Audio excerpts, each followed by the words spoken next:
شجر امید قسط نمبر 3۔ 5 منٹ کے بعد ہم حویلی میں پہنچ گئے۔ موزہ سلطان آباد 50 سے 60 گھروں پر مشتمل ایک چھوٹا سا گاؤں تھا، جہاں پر چودھری ناظم کو مرکزی حیثیت حاصل تھی۔ ناظم سے میری اچھی اللہ یاد تھی، اس لیے میں نے فیصلہ کیا تھا کہ گھر گھر جا کر دروازہ کھٹکھٹانے سے بہتر ہے کہ میں ناظم کی حویلی کا رخ کر دوں۔ وہ اپنے گاؤں میں بسنے والے ہر بندے سے بخوبی واقف تھا، لہٰذا اس کے پاس حویلی میں بیٹھے بیٹھے میرا کام ہو جاتا۔ چودھری ناظم نے حویلی کے گیٹ پر آ کر بنفس نفیس ہمارا استقبال کیا اور بڑی محبت سے ہمیں حویلی کے اندر لے گیا۔ جب ہم اس کی سجی سجائی بیٹھک میں پہنچے تو وہاں پہلے سے ایک آدمی کو بیٹھے ہوئے دیکھا۔ میں نے پلک جھپکتے میں اندازہ لگا لیا چودھری ناظم ہمارے خیر مقدم کے لیے یہیں سے اٹھ کر گیا تھا اور ہماری آمد سے قبل وہ دونوں آپس میں باتیں کر رہے تھے۔ چودھری نے اس شخص سے میرا تعارف کراتے ہوئے کہا، یہ ملک صفدر حیات ہیں، ہمارے علاقے کے تھانے دار، اور ملک صاحب یہ چودھری ظفر ہے، بھکھے وال کے چودھری مطلوب حسین کا بھتیجا۔ یہ ادھر قصور میں رہتا ہے، پچھلے 2 دن سے بھکھے وال آیا ہوا ہے، آج مجھ سے ملنے یہاں چلا آیا۔ اچھا تو اس جوان کا تعلق میرا سونا شہر قصور سے ہے، میں نے چودھری نظر سے گرم جوش مصافحہ کرتے ہوئے کہا۔ میں آپ کا اشارہ اچھی طرح سمجھ رہا ہوں ملک صاحب، چودھری ناظم نے میری جانب دیکھتے ہوئے کہا۔ سمجھیں گے کیسے نہیں چودھری صاحب، میں نے مینی خیز انداز میں کہا۔ شہر قصور کی 3-4 چیزیں ہی تو مشہور ہیں، کسوری میتھی، کسوری فلودہ، کسوری پتنگ ڈور اور شخصیت جس نے میرا سونا شہر قصور گایا ہے، یعنی ملکہ ترنم۔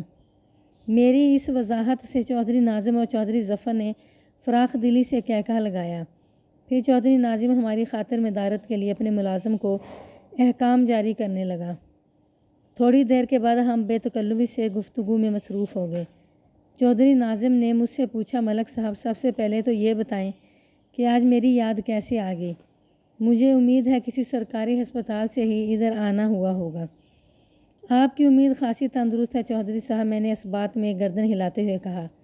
دراصل میں ایک شخص کا سراغ لگانے کے لیے آیا ہوں، پچھلے 2-3 روز سے اس معاملے نے مجھے چرکرا کر رکھا ہے۔ وہ دونوں گہری سنجیدگی سے میری جانب متوجہ ہو گئے۔ میں نے نہایت ہی مختصر الفاظ میں صورتحال کی وضاحت کی، پھر اپنی آمد کی غرض و غایت سے چودھری ناظم کو آگاہ کیا۔ میرے خاموش ہونے پر چودھری ظفر نے کہا، ملک صاحب یہ وہی معاملہ تو نہیں جس کے لیے کل آپ کے آدمی بھکھے وال پہنچے ہوئے تھے؟ بالکل یہ وہی کیس ہے، میں نے اس بات میں جواب دیا۔ صرف بھکھے وال ہی نہیں، میں نے فقیر کالونی اور فرید نگر کی طرف بھی اپنے بندے دوڑائے تھے، لیکن وہ گزشتہ رات اس تلاش میں ناکام ہو کر واپس آ گئے۔ غلام عباس نامی اس معلوم پردیسی کے بارے میں کچھ پتہ نہیں چلا، میں اس کی شناخت کے سلسلے میں ادھر آیا ہوں۔ چودھری ناظم نے کہا، مجھے تو یہ خبر ملی تھی کہ ادھر مرادہ والی میں کسی اجنبی نوجوان کو بڑی بے دردی سے قتل کر دیا گیا ہے، لیکن اس واردات کی تفصیلات آپ کی زبانی پتہ چلی ہیں۔ خیر، وہ لمحے بھر کے لیے متوقف ہوا، پھر میری جانب ہاتھ بڑھاتے ہوئے بولا، لائیں وہ تصویریں تو دکھائیں مجھے۔ میں نے مقتول کی لاش کے کلوز اپ چودھری ناظم کے حوالے کر دیے۔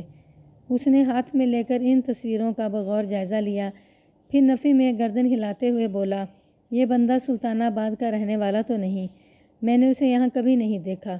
سلطان آباد 50-60 گھروں پر مشتمل ایک چھوٹا سا گاؤں تھا۔ اگر چودھری ناظم نے مقتول غلام حسین کو وہاں نہیں دیکھا تھا تو اس کا سیدھا سادہ یہی مطلب نکلتا تھا اس کا تعلق اس گاؤں سے بھی نہیں تھا۔ میں ایک مزمل سی سانس خارج کر کے رہ گیا۔ چودھری ناظم نے سوچ میں ڈوبے ہوئے لہجے میں کہا، ملک صاحب آپ مایوس نہ ہوں، میں اس بندے کا پتہ لگانے کے لیے کوئی دوسرا راستہ دیکھتا ہوں۔ دوسرا راستہ؟ میں نے چونک کر سوالیہ نظر سے اس کی طرف دیکھا۔ چودھری نے آواز بلند پکار کر اپنے ملازم کو بلا لیا، جو تھوڑی دیر پہلے اشیائے خورد و نوش سے لدی پھدی ٹرے ہمارے سامنے رکھ کر گیا تھا۔ مذکورہ ملازم حاضر ہوا تو چودھری نے اسے استفسار کیا، کیا شونکا اس وقت حویلی میں موجود ہے؟ جی چودھری صاحب، ملازم نے باادب باملاحظہ ہوشیار جواب دیا۔ تھوڑی دیر پہلے میں نے اسے دیکھا تھا۔ چودھری ناظم نے تحکمانہ انداز میں اپنے ملازم سے کہا، ٹھیک ہے اسے یہاں بھیج دو۔ ملازم جی صاحب کہتے ہوئے واپس چلا گیا۔ میں نے چودھری ناظم سے پوچھا، یہ شونکا کون ہے اور اس کی ہسٹری کیا ہے؟ یہ اس کیس میں میری کیا مدد کر سکتا ہے؟ آپ نے ایک ساتھ اتنے سارے سوالات پوچھ لے ملک صاحب، چودھری ناظم مینی خیز انداز میں زیر لب مسکراتے ہوئے بولا۔ خیر میں آپ کو ترتیب وار جواب دیتا ہوں۔ چودھری ظفر نے چودھری ناظم سے کہا، آپ لوگ باتیں کریں اور مجھے جانے کی اجازت دیں، ابا جی نے آج ہر حال میں واپس آنے کو کہا تھا۔ چودھری ناظم اٹھ کر کھڑا ہو گیا اور بولا آؤ میں تمہیں رخصت کر دوں۔ چودھری ظفر چودھری ناظم کی تقلید میں اٹھ کر کھڑا ہو گیا۔ اس نے پرجوش انداز میں مجھ سے مصافحہ کیا اور چودھری کی میت میں بیٹھک سے نکل گیا۔ ان کے جاتے ہی طفیل کے ہاتھوں کی حرکات میں غیر معمولی تیزی آ گئی۔ میں نے گھور کر اسے دیکھا اور پوچھا کیا تم ایسے ہی کسی موقع کا انتظار کر رہے تھے؟ وہ ہاتھ اور منہ کو روکے بغیر بولا ملک صاحب ان واہ اقسام کی کھانے کی چیزیں سامنے رکھی ہوں تو انہیں نظر انداز کرنا کفران نعمت ہے۔ میں تو چودھری صاحب کی موجودگی کے باعث ذرا ہاتھ روک کر چل رہا تھا کہ کہیں وہ کچھ غلط نہ سوچ لیں، اور ایک مجبوری آپ کی وجہ سے تھی۔ میری وجہ سے تمہیں کیا مجبوری تھی بھائی؟ میں نے سخت لہجے میں دریافت کیا۔ آپ نعمت خدا بندی سے پوری طرح انصاف نہیں کرتے۔ وہ ہچکچاہٹ آمیز انداز میں بولا پاس بیٹھے آدمی کا بھرپور ساتھ نہ ہو تو پھر مزہ نہیں آتا انصاف کرنے میں۔ اس کی وضاحت سن کر مجھے ہنسی آگی لیکن میں نے خود پر کنٹرول کیا اور چبھتے ہوئے لہجے میں کہا میں انصاف کے تقاضوں کو موقع محل کی مناسبت سے نبھاتا ہوں طفیل، اور جب معاملہ خرد و نوش کا ہو تو میں نعمت خدا بندی سے انصاف کرنے سے قبل اپنے پیٹ سے انصاف کیا کرتا ہوں۔ تم لگے رہو کام سے۔ لمحے بھر کے لیے اس کے چہرے پر ندامت کے تاثرات نمودار ہوئے، لیکن اس نے ہاتھ روکنے یا کسی قسم کی معذرت کرنے کی ضرورت محسوس نہیں کی اور سر جھکا کر دونوں ہاتھوں سے اپنے مشن میں مصروف رہا۔ تھوڑی دیر کے بعد چودھری ناظم ظفر کو رخصت کر کے واپس آ گیا اور میری طرف متوجہ ہوتے ہوئے بولا ملک صاحب آپ شونکا کے بارے میں جاننا چاہتے ہیں نا تو سنیں۔ وہ لمحے بھر کو سانس لینے کے لیے متوقف ہوا تو میں ہمتن گوش ہو کر اسے دیکھنے لگا۔ اس نے کھنکار کر گلا صاف کیا اور بولا ملک صاحب شوکت عرف شونکا میری حویلی میں رہتا ہے۔ دوسروں کی نظر میں اس کی حیثیت ایک ملازم جیسی ہے اور یہ کوئی غلط بات بھی نہیں۔ وہ بھی خود کو میرا خادم ہی سمجھتا ہے، مگر میرے نزدیک وہ خادم سے بڑھ کر ہے۔ میں بعض حساس اور نازک معاملات میں اسے مشورہ بھی کرتا ہوں۔ وہ اپنے تجربے کی روشنی میں بڑی ٹھوس اور مفید رائے دیتا ہے۔ وہ تھوڑی دیر کے لیے رکا، پھر چونک کر میری طرف دیکھتے بولا ملک صاحب آپ نے شونکا کے بارے میں سننے کے لیے کہا تھا، ہاتھ روکنے کو نہیں، اپنے کانسٹیبل کا ساتھ بھی دیتے رہیں۔ اس نے الفاظ اپنے کانسٹیبل پر اچھا خاصا زور دیا تھا۔ میں اس کی بات کی تہہ میں اتر گیا، لیکن کوئی تبصرہ یا رائے ظاہر کرنے کی بجائے اپنا ہاتھ ٹرے کی جانب بڑھا دیا۔ وہ زیر لب مسکرایا، اپنی بات کو آگے بڑھاتے ہوئے بولا یہ شونکا کسی زمانے میں بہت بڑا بدماش ہوا کرتا تھا۔ لوگ اس کا نام سن کر ڈر جاتے تھے۔ کوئی اس کے منہ لگنے کی کوشش نہیں کرتا تھا۔ وہ کئی مرتبہ جیل بھی کاٹ کر آیا تھا اور تھانہ کچہری تو اس کے ساتھ ہوتی ہی رہتی تھی۔ پھر اللہ نے اس کی فرونیت کو ختم کرنے کے لیے اسے ایک بیٹی کا باپ بنا دیا۔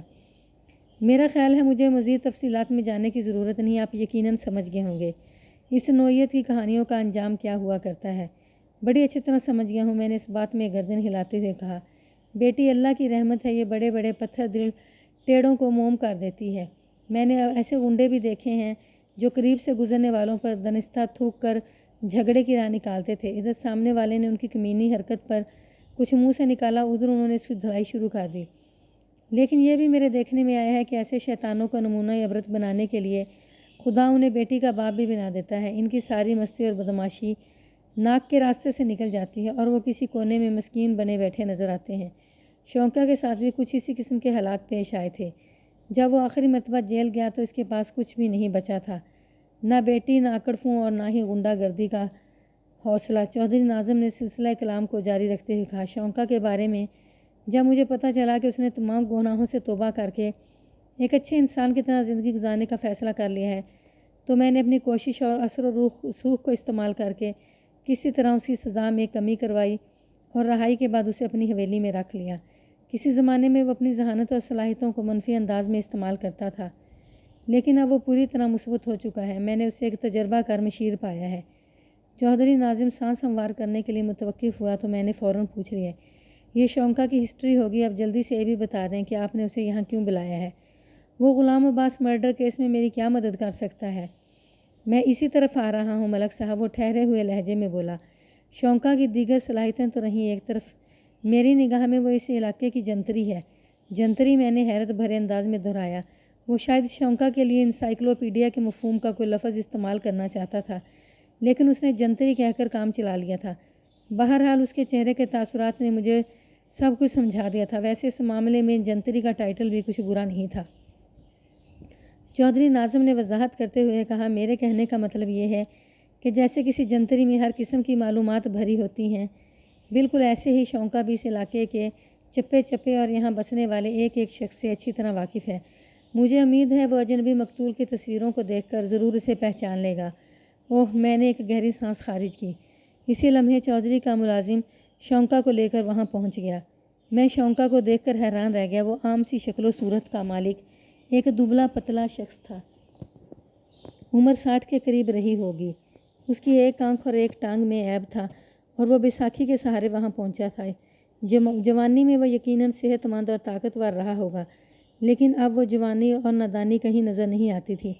بڑھاپے نے ہر شان اور ہر اکڑ کو سرنگوں کر دیا تھا۔ وقت کا صفاق پہیہ ہر خاص و عام کو رونڈ ڈالتا ہے۔ شونکا نے بیٹھک میں داخل ہو کر چودھری ناظم کو سلام کیا، پھر چونک کر ہماری طرف دیکھنے لگا۔ ہم اس وقت پولیس کی وردی میں تھے اور یہی اس کے چونکنے کا سبب بھی تھا۔ پولیس والوں کو وہاں بیٹھے دیکھ کر اسے الجھن آمیز حیرت ہوئی تھی، جو سوال بن کر اس کی ایک آنکھ سے جھلک رہی تھی۔ کسی زمانے میں اس کا پولیس کے ساتھ آنکھ مچولی کا ساتھ رہا تھا۔ چودھری ناظم نے شونکا کے چہرے پر نمودار ہونے والی حیرت کو بھانپ لیا اور تسلی آمیز لہجے میں بولا، خیر ہے شونکا، یہ اپنے ملک صاحب اس علاقے کے تھانے انچارج ہیں اور میرے بہت اچھے دوست بھی ہیں۔ انہیں ایک کیس کو حل کرنے کے لیے تمہاری مدد کی ضرورت ہے۔ پریشان ہونے کی ضرورت نہیں، آرام سے بیٹھ جاؤ۔ شونکا کے چہرے پر اطمینان ابھر آیا اور وہ مجھے سلام کرنے کے بعد ایک جگہ بیٹھ گیا۔ چودھری نے مختصر الفاظ میں اسے مقتول عباس کے بارے میں بتانے کے بعد اس کی تصویریں دکھاتے ہوئے کہا، انہیں غور سے دیکھو اور بتاؤ یہ بندہ کون ہے اور کہاں کا رہنے والا ہے۔ کیا نام بتایا ہے آپ نے؟ غلام عباس، وہ تصویروں پر سنگل آنکھ جماتے ہوئے بولا۔ اگلے ہی لمحے اس کے چہرے کے تاثرات بدل گئے۔ اس کی یک چشم میں شناسائی کی چمک ابھری اور وثوق بھرے لہجے میں اس نے اعلان کر دیا، یہ بندہ غلام حسین کا جٹ کا پتر ہے جو ادھر نظام پور میں رہتا ہے۔ نظام پور؟ میں نے اضطراری انداز میں کہا۔ شونکا نے اپنے سر کو اثباتی جنبش دی اور تصدیقی لہجے میں بولا، جی تھانے صاحب، میں نے اس جوان کو پہچان لیا ہے۔ غلام حسین جٹ کو اس نے بڑی امیدیں ہیں جناب، بلکہ امیدیں تھیں، اب تو یہ باقی نہیں رہا۔ ہائے ہائے غلام حسین بد نصیب! اس نے جملہ ادھورا چھوڑ کر اپنے سر کو نفی میں جنبش دی اور افسوسناک لہجے میں بولا، غلام حسین اس کی گھر والی ارشاد بی بی کی صرف ایک ہی اولاد تھی، یہی غلام عباس، ان کی ساری آسوں اور امیدوں کا سہارا۔ شونکا نے مقتول کی لاش کی تصویروں کو دیکھ کر شناخت کا مسئلہ حل کر دیا تھا۔ اس کے ساتھ ہی میرا کام بھی آسان ہو گیا تھا۔ مجھے یہ پتہ چل گیا تھا کہ غلام عباس کے والی وارث کون ہے اور کہاں رہتے ہیں۔ باقی کی باتیں میں غلام حسین جٹ اور اس کی بیوی ارشاد بی بی سے معلوم کر سکتا تھا۔ شونکا کی حوصلہ افزا رپورٹ کے بعد میں نے اسے 2 چھوٹی تصاویر بھی دکھائیں جو مجھے مقتول کے پرس میں سے ملی تھیں۔ ان میں سے ایک تصویر کسی 2 سالہ معصوم بچی کی تھی اور دوسری تیکھے نقوش والی ایک پرکشش لڑکی کی۔ یہ تصویریں بھی میرے لیے ایک پراسرار معمہ بنی ہوئی تھیں۔ مجھے امید تھی کہ شونکا انہیں یہ بخوبی پہچان لے گا، لیکن میری یہ توقع پوری نہ ہو سکی۔ ان تصویروں کو بغور دیکھنے کے بعد شونکا نے اعلان کر دیا، میں ان لوگوں کے بارے میں کچھ نہیں جانتا۔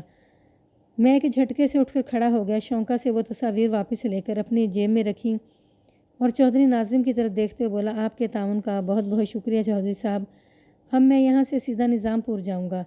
پھر میں نے یک چشم سنگل لیگ ریٹائرڈ بدماش شونکا کو مخاطب کرتے ہوئے نرمی سے کہا، شوکت، میں تمہارا بھی بہت شکر گزار ہوں، تم نے میرے لیے بڑی آسانیاں پیدا کر دی ہیں۔ اس کا سینہ فخر سے پھول گیا۔ یہ شونکا کے لیے بڑے اعزاز کی بات تھی کہ اس کے علاقے کا تھانہ انچارج اس کی خدمات کو سراہ رہا تھا۔ اس کے بعد چودھری ناظم نے ہمیں روکنے کی کوشش نہیں کی۔ میں کانسٹیبل طفیل کے ہمراہ چودھری کی حویلی سے نکل نظام پور کی جانب روانہ ہو گیا۔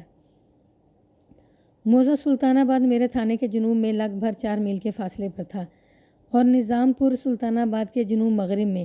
ان دونوں گاؤں میں کم و بیش 3 میل کی دوری حائل تھی۔ موسم خاصا خنک تھا، لہذا سائیکلنگ میں کوئی پریشانی پیش نہیں آ رہی تھی۔ ہم مقتول غلام عباس کے بارے میں باتیں کرتے ہوئے بڑی تیزی سے نظام پور کی سمت بڑھ رہے تھے۔ مجھے یوں محسوس ہو رہا تھا جیسے اس کیس کا ایک مضبوط سرا میرے ہاتھ آ گیا ہو۔ میں سروں کو دھیرے دھیرے کھینچ کر دوسرے سرے تک رسائی حاصل کر سکتا تھا۔ اس کیس کے حل ہونے میں اب زیادہ دیر باقی نہیں رہی تھی۔ تھوڑی دیر کے بعد ہم نظام پور پہنچ گئے۔ نظام پور سلطان آباد سے نسبتاً بڑا گاؤں تھا۔ یہاں 100 سے زیادہ گھر آباد تھے اور یہ بھی میرے تھانے کی حدود میں ہی آتا تھا۔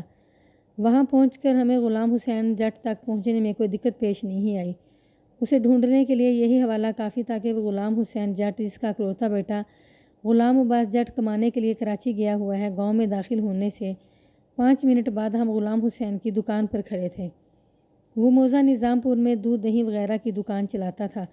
وہ ایک دبلا پتلا اور سیدھا سادہ شخص تھا، دودھ کا کاروبار کرنے والے دیگر افراد سے قطعی مختلف، ورنہ اس کام سے وابستہ اور منسلک لوگوں کو عموماً ہٹا کٹا اور صحت مند ہی دیکھا گیا ہے۔ وہ ہم پر اور ہماری وردیوں پر نظر پڑتے ہی اٹھ کر کھڑا ہو گیا، پھر اپنے ہاتھ کو اضطراری انداز میں پیشانی سے لگاتے ہوئے اس نے مجھے سلام کیا۔ میں نے بغور اس کا جائزہ لیا۔ اس کی عمر 45 اور 50 کے درمیان رہی ہوگی۔ میں نے اس پر نگاہ ڈالتے ہی فوراً پہچان لیا کہ یہ وہی غلام حسین جٹ ہوگا، کیونکہ وہ مقتول سے گہری مشابہت رکھتا تھا، یعنی مقتول میں اس کی شباہت پائی جاتی تھی۔ میں نے اس کے چہرے اور آنکھوں میں شدید نوعیت کے الجھن آمیز تاثرات کو فوراً نوٹ کر لیا۔ وہ ہمیں اپنے سامنے دیکھ کر یکدم پریشان ہو گیا اور اسی پریشانی میں وہ بولنا بھی بھول گیا تھا۔ ویسے پلک جھپکتے میں نے اس بات کا اندازہ تو لگا لیا تھا کہ وہ اپنے بیٹے کو پیش آنے والے المناک واقعہ سے آگاہ نہیں تھا۔ میں نے ٹھہرے ہوئے لہجے میں اسے مخاطب کرتے ہوئے کہا، غلام حسین، میں تم سے چند ضروری باتیں کرنے آیا ہوں، لیکن وہ باتیں تمہیں یہاں کھڑے کھڑے نہیں ہو سکتی۔ کیا تم اپنی دکان بند کر کے میری ساتھ تھوڑی دیر کے لیے اپنے گھر چل سکتے ہو؟ جی ایسی کیا بات ہے؟ اس کی الجھن میں کئی گنا اضافہ ہو گیا۔ دراصل میں اسے یکلخت اس کے بیٹے کی موت کی خبر نہیں سنانا چاہتا تھا، اگرچہ یہ ایک شفاف اور ناقابل تردید حقیقت تھی، لیکن انسانیت کا تقاضا یہی تھا کہ یہ میں اندوہناک اطلاع دیتے ہوئے اسے کم سے کم صدمہ پہنچاؤں، اور ویسے بھی یوں بازار میں کھڑے ہو کر اس موضوع کو کھولنا مناسب نظر نہیں آتا تھا۔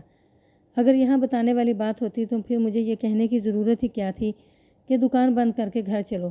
میں نے نرم لہجے میں کہا، میں نے جو کہا ہے اسے سمجھنے کی کوشش کرو غلام حسین۔ میرے لہجے میں اتنی قطعیت اور تحکم پایا جاتا تھا کہ وہ چپ چاپ میری ہدایت پر عمل کرنے کو تیار ہو گیا۔ اس کا گھر چند قدموں کی دوری پر تھا۔ اس نے اپنی دکان کو بند کیا اور تھوڑی دیر کے بعد ہم اس کے گھر میں بیٹھے تھے۔ اس کی گھر والی ارشاد بی بی بھی ہمارے پاس آ گئی۔ اس نے گہری فکر مندی سے سوال کیا، آپ تو بتائیں جناب، آخر معاملہ کیا ہے؟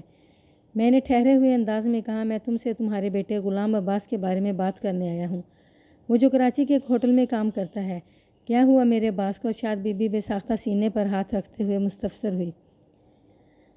کسی ماں کو اس کی اولاد کی حادثاتی موت کی خبر دینا دنیا کا سب سے مشکل اور دل گرفتہ کام ہے، لیکن میری مجبوری یہ تھی کہ میں اپنے فرائض کے سامنے بالکل بے بس تھا۔ مجھے ہر حال میں وہ بری خبر ان تک پہنچانا تھی، اس سے فرار یا پہلو تہی کا کوئی راستہ نہیں تھا۔ لہٰذا میں نے نہایت نرم الفاظ کا انتخاب کر کے ان میاں بیوی کو حقیقت حال سے آگاہ کر دیا۔ اس خبر کو سن کر ان کے دل پر کیا گزری ہوگی اور انہوں نے کس نوعیت کے ماتمی رد عمل کا مظاہرہ کیا ہوگا، اس کی تفصیل بیان کر کے میں خام خواہ آپ کو دکھی نہیں کرنا چاہتا۔ حساس دل میں درد رکھنے والا ہر شخص اس صدمے کا بخوبی اندازہ لگا سکتا تھا، خاص طور پر وہ لوگ جو صاحب اولاد ہیں۔ ارشاد بی بی اور اس کے خاوند غلام حسین جٹ کو نارمل ہونے میں کم و بیش آدھا گھنٹہ لگا۔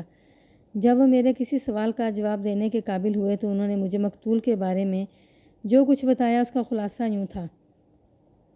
مقتول غلام عباس کو موزہ نظام پور سے کراچی گئے 5 سال سے زیادہ کا عرصہ ہوا تھا۔ غلام حسین کے مطابق وہ وہاں کسی ہوٹل میں کام کرتا تھا۔ کسی ہوٹل میں یہ نہ تو اس نے بتایا ہے اور نہ ہی انہوں نے جاننے کے لیے زور مارا۔ وہ ہر ماہ ایک مخصوص رقم انہیں بھیجتا رہا، اگرچہ وہ کوئی بڑی رقم نہیں ہوتی تھی، لیکن وہ لوگ پھر بھی خوش تھے۔ مقتول نے ان سے کہہ رکھا تھا کہ وہ اپنے پاس رقم جمع کر رہا ہے۔ ان 5 سالوں میں وہ 4 مرتبہ ان سے ملنے گاؤں آیا تھا اور آخری بار اسے آئے ہوئے 1.5 سال کا عرصہ بیت گیا تھا۔ اولاد نظروں سے دور ہو تو والدین کو ان کی یاد ستاتی ہے، خصوصاً ماں کو اپنے بچوں کی کچھ زیادہ ہی یاد آتی ہے۔ یہی حال ارشاد بی بی کا بھی تھا، اس لیے چند روز قبل اس نے اپنے بیٹے کے لیے ایک خط لکھوا کر کراچی بھیجا تھا، جس میں اپنی بیماری کا بہانہ کر کے اسے جلد از جلد گاؤں پہنچنے کے لیے کہا گیا تھا۔ یہ سچ ہے کہ وہ بیمار رہنے لگی تھی، لیکن بیٹے کو جلد از جلد گاؤں بلانے کے پیچھے اپنی بیماری کے علاوہ اس کا ایک مقصد اور بھی تھا۔ وہ نیک مقصد یہ تھا کہ اسے اپنی بہن کی بیٹی فرزانہ پسند آ گئی تھی۔ وہ فرزانہ کو اپنی بہو بنانے کی خواہش مند تھی۔ یہ بات اس نے صرف اپنے خاوند غلام حسین کو بتائی تھی اور کسی کو نہیں، حتیٰ کہ غلام عباس کو بھی نہیں۔ وہ چاہتی تھی کہ جب عباس گاؤں پہنچ جائے گا تو پھر اسے یہ خوشخبری سنا کر چونکا دے گی۔ خط میں اس نے غلام حسین کی جانب سے خاص طور پر لکھوایا تھا کہ تمہاری ماں کی طبیعت ٹھیک نہیں، اس لیے جتنی جلدی ممکن ہو گھر آ جاؤ، اور جو کچھ جمع جوڑ کر رکھا ہے وہ رقم بھی لیتے آنا، پیسوں کی سخت ضرورت ہے، وغیرہ وغیرہ۔ وہ لوگ خط پوسٹ کرنے کے بعد غلام عباس کی راہ دیکھ رہے تھے کہ وہ بد نصیب کسی اور راہ کا مسافرت پر چلا گیا۔ یہ ان کی زندگی کا سب سے بڑا صدمہ تھا، گویا ان کی دنیا ہی اجڑ کر رہ گئی تھی۔ ان کو قدرے معتدل ہوتے دیکھا تو میں نے کہا، میں آپ لوگوں کے دکھ میں برابر کا شریک ہوں، میں آپ کے بیٹے کو تو واپس نہیں لا سکتا، لیکن آپ دونوں سے میرا وعدہ ہے کہ غلام عباس کے قاتلوں کو جلد از جلد گرفتار کر کے انہیں عبرت ناک سزا دلوا دوں گا۔ قاتلوں غلام حسین نے الجھن زدہ نظر سے میری طرف دیکھا اور پوچھا، کیا میرے بیٹے کی موت میں ایک سے زیادہ لوگوں کا ہاتھ ہے؟ میں نے مختصر الفاظ میں اسے پوسٹ مارٹم کی رپورٹ کے بارے میں بتایا اور کہا، میرے اندازے کے مطابق کم از کم 2 افراد کی موت کے ذمہ دار ہیں۔ میں لمحے بھر کے لیے متوقف ہوا، پھر اس سے پوچھا، غلام حسین تم اس سلسلے میں میری کیا مدد کر سکتے ہو؟ میں آپ کی کیا مدد کروں؟ وہ بے بسی سے بولا، آپ ہی بتائیں جناب۔ میں چند لمحات تک ہمدردی بھری نظروں سے ان دونوں کو دیکھتا رہا۔ جوان بیٹے کی انداہناک موت نے انہیں توڑ کر رکھ دیا تھا۔ ان سے ایسے ماتمی حالات میں سوال و جواب کرنا مجھے خود بھی اچھا نہیں لگ رہا تھا، لیکن میں اپنے فرائض کے ہاتھوں مجبور تھا۔ تاہم میں نے یہ سوچ لیا تھا کہ انہیں اپنے الفاظ سے کم تکلیف پہنچنے دوں گا۔ لہذا تھوڑی سوچ و بچار کے بعد میں نے نہایت ہی ٹھہرے ہوئے لہجے میں کہا، غلام حسین میری بات غور سے سنو۔ میری سوچ کے مطابق تمہارے بیٹے کو پیش آنے والے حادثے کی 2 وجوہات ہو سکتی ہیں، دونوں میں سے کوئی ایک یا پھر دونوں ایک ساتھ ہیں۔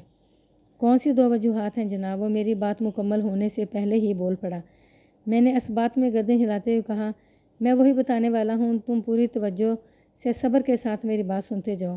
وہ اس وقت جتنی بڑی قیامت سے نبرد عظمت تھا، اس کے پیش نظر میں اس کے ساتھ نہایت نرمی کا برتاؤ کر رہا تھا، لہذا اس کے ٹوکنے پر کسی جھنجھلاہٹ یا خفگی کا مظاہرہ کرنے کی بجائے میں نے سمجھانے والے انداز میں اپنی بات کو آگے بڑھاتے ہوئے کہا، تم نے بتایا ہے کہ تم لوگوں نے اسے فوراً یہاں پہنچنے کے لیے چند روز پہلے ایک خط لکھا تھا، اور اس خط میں یہ بھی تاکید کی تھی کہ اس نے اپنے پاس جو رقم جمع جوڑ کر رکھی ہے وہ اپنے ساتھ لیتا ہے، کیونکہ آپ لوگوں کو پیسوں کی اشد ضرورت تھی۔ یہ عین ممکن ہے اس نے آپ کی ہدایت پر عمل کرتے ہوئے ادھر کا رخ کیا ہو اور کسی کو یہ خبر ہوگی ہو کہ اس کے پاس ایک بڑی رقم موجود ہے، لہذا دولت کے لالچ میں اس نے غلام عباس کو قتل کر دیا ہو۔ غلام عباس کے لباس اور سامان کی اچھی طرح تلاشی لی گئی تھی، جیسے وارداتیوں کے کسی شے کی تلاش ہو۔ ایک وجہ تو یہ ہے، دوسری وجہ میں سانس درست کرنے کے لیے لمحے بھر کو متوقف ہوا، پھر اضافہ کرتے ہوئے کہا، دوسری وجہ کوئی خطرناک دشمنی ہو سکتی ہے، جانی دشمن اس بات سے باخبر ہو گیا ہو یا ہو گئے ہوں کہ وہ کس وقت یہاں پہنچ رہا ہے، لہٰذا انہوں نے اسے گھیر گھار کر موت کے گھاٹ اتار دیا اور اس کی جامع تلاشی اور سامان تلاشی میں سے جو بھی ہاتھ لگا وہ لوٹ کر لے گئے۔ غلام حسین نے بے بسی سے مجھے دیکھا اور گلوگیر آواز میں بولا، تھانے دار صاحب، آپ کی باتیں میری سمجھ میں بالکل نہیں آ رہی ہیں۔ پہلی بات تو یہ ہے کہ مجھے نہیں پتہ وہ اپنے ساتھ کوئی بڑی رقم لے کر آ بھی رہا تھا یا نہیں۔ پھر میرا بیٹا ایسا نہیں جو دشمن وغیرہ پالتا رہے، آج تک اس کا کسی سے کوئی دنگا فساد نہیں ہوا۔